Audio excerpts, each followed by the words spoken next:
All right, Stephen Key here, and today, once again, I have two very special guests today.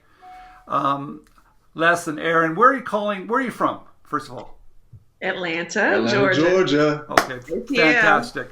What a great city. Tell me, you've just licensed an idea, haven't you? Yep, sure did. And it's everywhere, isn't it? There it is. There's your package. I've got my package too. It also comes in mint green. Yeah, and mine's blue. Yeah. So, congratulations on licensing Thank you. such a brilliant and simple idea. Very simple. Yes. Very simple. I want to talk a little bit about it. How did you, first of all, let's start at the very beginning, because people are always asking me, how did they come up with that idea? So I know you have a young child, okay? Yeah. And I've met you both a while back. How did you come up with this idea? Go ahead, honey. Take the floor, man. I'll let you take it. So we read your book, and so our mind was constantly thinking about solutions to everyday problems we were having. So we were always like, well, I wonder if we could come up with something to address this. So one day we were watching our daughter eat fruit slices from her high chair tray. And we were like, I wonder if there was something that we could think of that would help her pick up those slimy, bite-sized pieces. Bananas and strawberries. To help her, be more successful while she's eating. And so we kind of just had a casual conversation, and we were like, what about something with a pattern and, something that would allow her to get her fingers underneath the food almost. And that's kind of, there you have it. We tested out a few different silicone sheets and different patterns that we thought may work.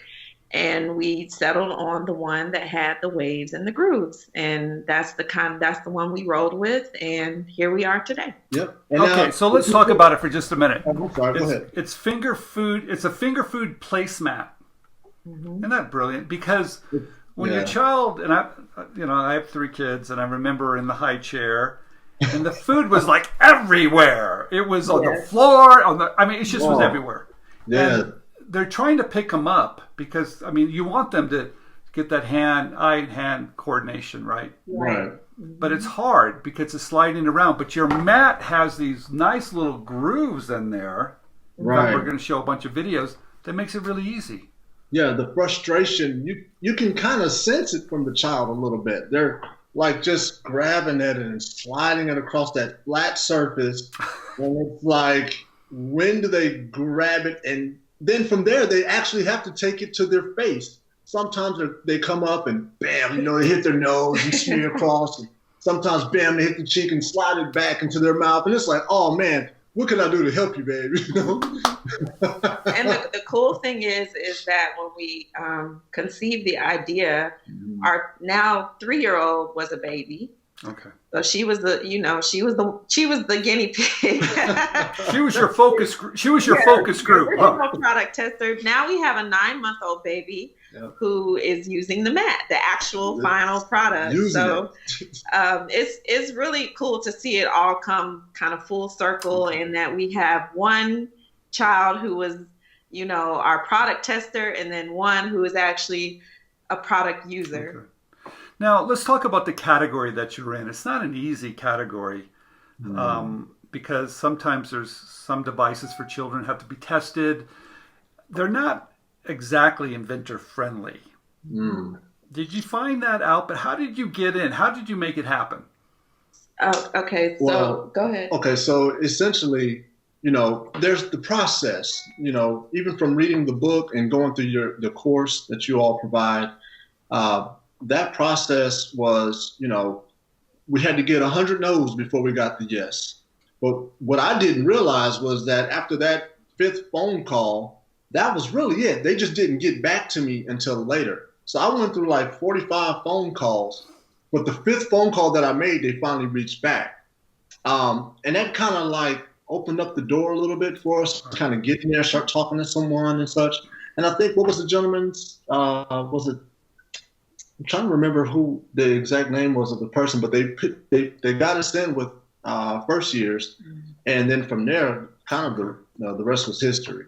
But as far as like the baby industry is It's concerned, they rely heavily on IP right because they want to see their products last on the shelf. on the shelves for a long time.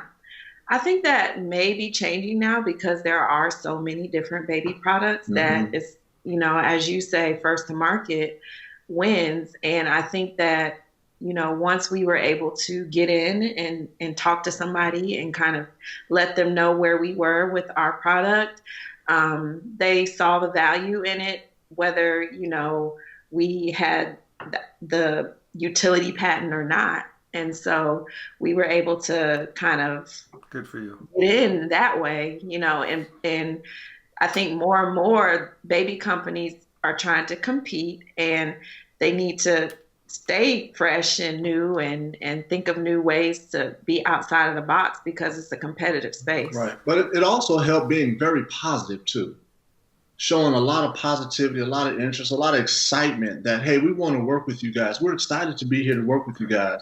And that, I can sense that energy as well. That really helped a lot too. Okay.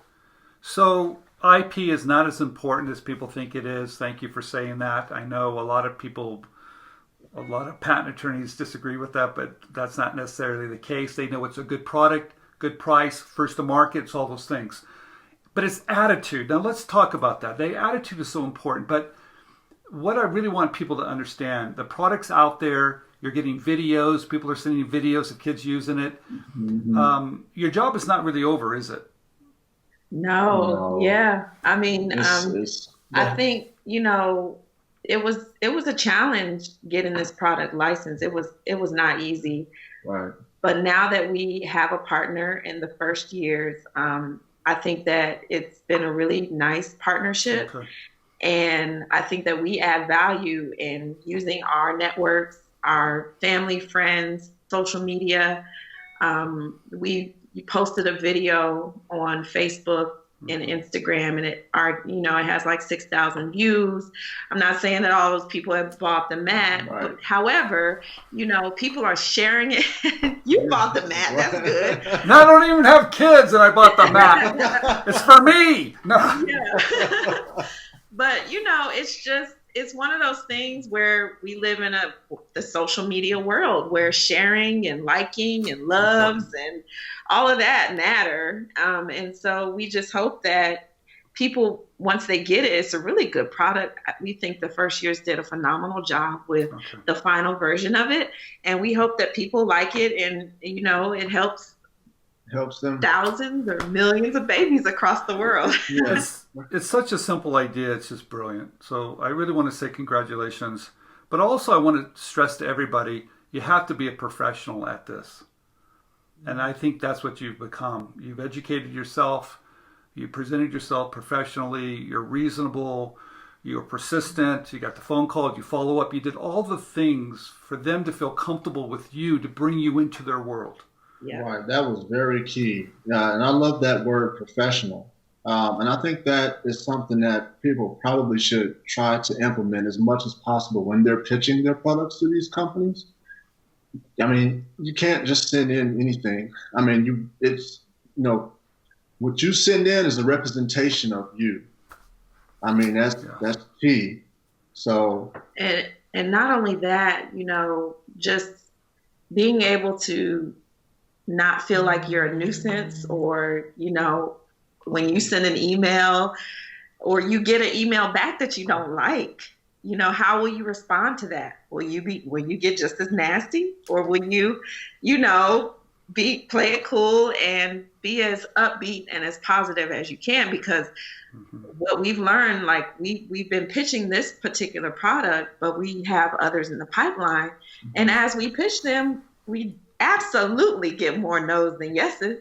Right. So it's how we handle that and knowing when to be humble and when to kind of push a little bit, but in a nice way. So it's definitely a balancing act because we get so emotionally invested in our ideas, and other people may not see them the way that we do.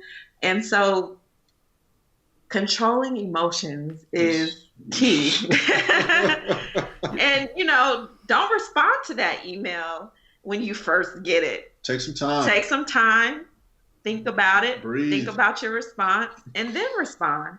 And, somebody may say something that you completely disagree with. It's all about how you build relationships, because they may not want that product. However, if you are doing this and you want to do it as a lifestyle, you may have another idea that you want to submit to them. And you don't want them to feel like when they see your name come across their inbox, they're running and hiding. Oh, no, here they come. So Right. we like to foster relationships, and the more we do it, the more we submit, the longer our list of contacts get. Right. So. Thank you for saying that. I think it's so important to set the tone so you can come back. Mm-hmm. Right. And I know a lot of times we are very passionate, maybe a little emotional, a little pushy. Right. But they remember that. And when they do see your number come up, they want to say, hey, I want to talk to Aaron and Les. What's going on? You want them to welcome you. But if you act not as a professional, they will avoid you. And I've heard them tell me that multiple times. Yeah. They don't forget. No, they don't. Exactly. And it's kind of nice. I get the sense now that when we do reach out, people are kind of excited to see, okay, what do you guys have now? Yeah, they're interested. Not saying that it will fit their product line, not saying that it's something that they would want to pursue at this moment, but just being able to get in touch with people is half the battle. Yeah, there are people, we've gotten emails back where they're like, look, it didn't work out. Here's some feedback, but we are really excited to see what you guys come back with. Good for you. No, you're a professional now, you two. Thank you. Well, I just want to thank you for coming on once again, and I couldn't be happier for you both. Thank you. Thank you, Stephen. We appreciate that very much. Here's the mail. Get it, everybody.